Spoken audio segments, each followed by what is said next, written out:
বাংলাদেশের বিশ্বকাপ ইস্যুতে তামিম ইকবালের বক্তব্য ঘিরে উত্তপ্ত পরিস্থিতি। ফটোকার্ড শেয়ার করে বিসিবির পরিচালক নাজমুল ইসলাম তাকে ভারতীয় দালাল আখ্যা দিয়ে সৃষ্টি হয় বিতর্ক। তবে বিসিবির আরেক পরিচালক আসিফ আকবর বলেন, এটি তামিমের ব্যক্তিগত মতামত, শোকজ করা হয়নি।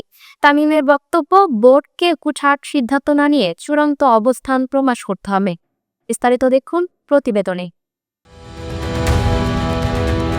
সম্প্রতি এক অনুষ্ঠানে গিয়ে বাংলাদেশের বিশ্বকাপ ইস্যুতে উদ্ভূত পরিস্থিতি নিয়ে বেশ কিছু কথা বলেছেন জাতীয় দলের সাবেক অধিনায়ক তামিম ইকবাল। তার সেই বক্তব্যের একটা ফটোকার্ড সামাজিক যোগাযোগ মাধ্যমে শেয়ার করে তাকে ভারতীয় দালাল বলে মন্তব্য করেছেন বিসিবির পরিচালক নাজমুল ইসলাম। আর তাতেই সরগরম হয়ে উঠেছে দেশের ক্রিকেট আঙ্গন। তামিম ইকবালের এই ইস্যু নিয়ে এবার মুখ খুললেন বিসিবির আরেক পরিচালক আসিফ আকবর। এ সময় টিভির এক পডকাস্টে তিনি বলেন, এটা ওনার ব্যক্তিগত মতামত, এটি ওনার ব্যক্তিগত ওয়ালি দিয়েছে। সেখানে বিসিবির ডিরেক্টর হিসেবে তিনি তাকে উল্লেখ করেন নাই। আর যাকে উদ্দেশ্য করে বলা হয়েছে, তিনি কয়দিন পর পর ভোট ভেঙে দেব, এই ভোট অবৈধ, তো ইট মারলে তো পাটকেল খাইতেই হবে, ওইটাই হচ্ছে, আর কিছু না।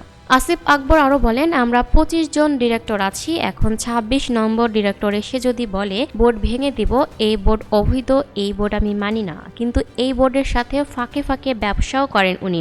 শোকজের যে ব্যাপারটা, শেরকোর কোনো শোকজ করা হয়নি। এই যে শোকজটা যে করবেন আপনি, পাঠিয়েছে কোয়াব, যিনি অ্যাফেক্টেড, যাকে বলা হয়েছে, তার পরিবার, তার সংস্থা বা তার নিজের পক্ষ থেকে কোনো প্রতিবাদ বা কোনো রকম কমপ্লেন আমরা পাই নাই। গত বৃহস্পতিবার 8 জানুয়ারি সিটি ক্লাবে জিয়া ইন্টার ইউনিভার্সিটি ক্রিকেট টুর্নামেন্টের ট্রফি ও জার্সি উন্মোচন অনুষ্ঠানে গিয়ে বাংলাদেশের বিশ্বকাপ ইস্যুতে উদ্ভূত পরিস্থিতি নিয়ে তামিম বেশ কিছু কথা বলেছিলেন। তার বক্তব্যের একটা অংশ এমন, আমাদের অর্থের প্রায় 90 থেকে 99% আইসিসি থেকে আসে, তাই সবকিছু চিন্তা করেই সিদ্ধান্ত নিতে হবে। এই লেখা ও তামিমের ছবি সংবলিত একটি ফটোকার্ড শেয়ার করে তাকে ভারতীয় দালাল হিসেবে উল্লেখ করেন বিসিবির পরিচালক নাজমুল। স্ট্যাটাসে লেখেন, এইবার আরও একজন পরীক্ষিত ভারতীয় দালালের আত্মপ্রকাশ বাংলার জনগণ দুচোখ ভরে দেখল। স্ট্যাটাসটি তিনি মুছে ফেললেও সামাজিক যোগাযোগ মাধ্যমে স্ট্যাটাসের স্ক্রিনশট ছড়িয়ে পড়েছে। সেটা নিয়ে শুরু হয়েছে আলোচনা সমালোচনা। অনেকে তার মন্তব্যের পক্ষে দাঁড়াচ্ছেন, আছেন বিপক্ষের লোকও। ভারত মোস্তাফিজুর রহমানকে আইপিএল থেকে বাদ দেওয়ার নিরাপত্তা ইস্যু দেখিয়ে সেখানে বিশ্বকাপ খেলতে যেতে চাচ্ছে না বিসিবি। আইসিসিকে বিষয়টি অবহিত করেছে বাংলাদেশ ক্রিকেট বোর্ড। এ নিয়ে কয়েকদিন ধরেই দেশের ক্রিকেট সরগরম। তামিমের আহ্বান, ডাকঢোল না পিটিয়ে বোর্ডের উচিত নিজেদের মধ্যে একটা চূড়ান্ত সিদ্ধান্ত করে সেটা সবার সামনে আনা।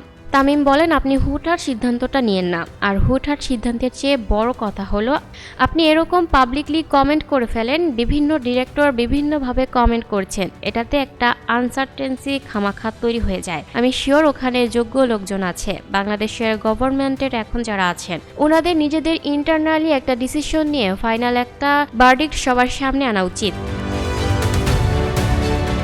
Lucky Akter, up to date news, Dhaka. প্রিয় দর্শক, এই ছিল আপ টু ডেট নিউজের সর্বশেষ আপডেট। পরবর্তী আপডেট সবার আগে পেতে আপ টু ডেট নিউজের ফেসবুক পেজ এবং ইউটিউব চ্যানেলের সাথেই থাকুন। ধন্যবাদ।